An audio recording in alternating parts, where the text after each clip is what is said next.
Habari za wakati huu tena, mfuatiliaji wa Fupi Media. Karibu tuangazie kile kilichojiri ulimwenguni, na wakati huu tuelekee huko Tel Aviv nchini Israel. Naitwa Ramadhani Fupi.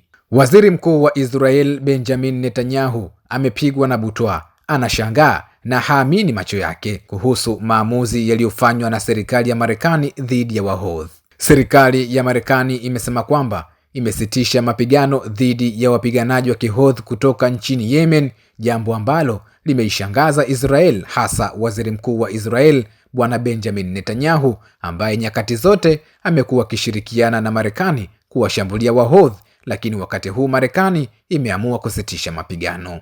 Walisema, tafadhali msitupige tena na mabomu, hatutashambulia meli zenu, alisema Donald Trump, ambapo kufuatia kauli hiyo ya Wahodhi, Donald Trump amekubaliana nao na kutangaza kusitisha vita dhidi ya Wahodhi.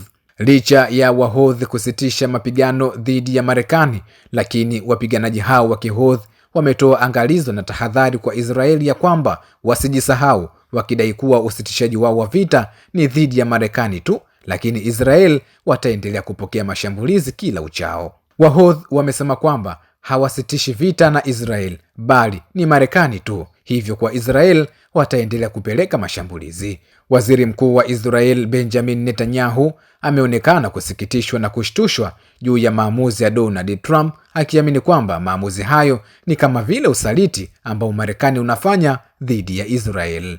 Pia wasiwasi mkubwa wa Netanyahu ni kwamba kitendo cha Marekani kusitisha vita na Wahodhi, hii itasababisha Wahodhi kuwekeza nguvu zote za kijeshi kwa Israel, na huenda ikaanzisha mashambulizi dhidi ya Israel kwa makombora mazito na kusababisha uharibifu mkubwa wa miundombinu ya nchi hiyo ya Kiyahudi. Marekani na Wahodhi wamekubaliana kutoshambuliana.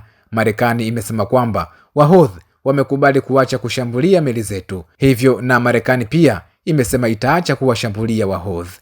Lakini kwa upande wa Israel imesema kwamba haikufahamishwa mapema kuhusu tangazo hilo la Bwana Trump juu ya kusitisha vita dhidi ya Wahodhi.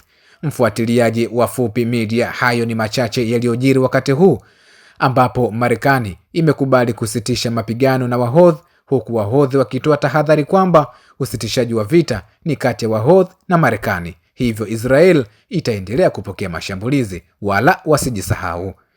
Basi na wewe una mengi ya kuchangia kwa kutoa komenti zako, lakini usisahau kusubscribe, kulike, kushare pamoja na kukomenti. Naitwa Ramadhani Fupi.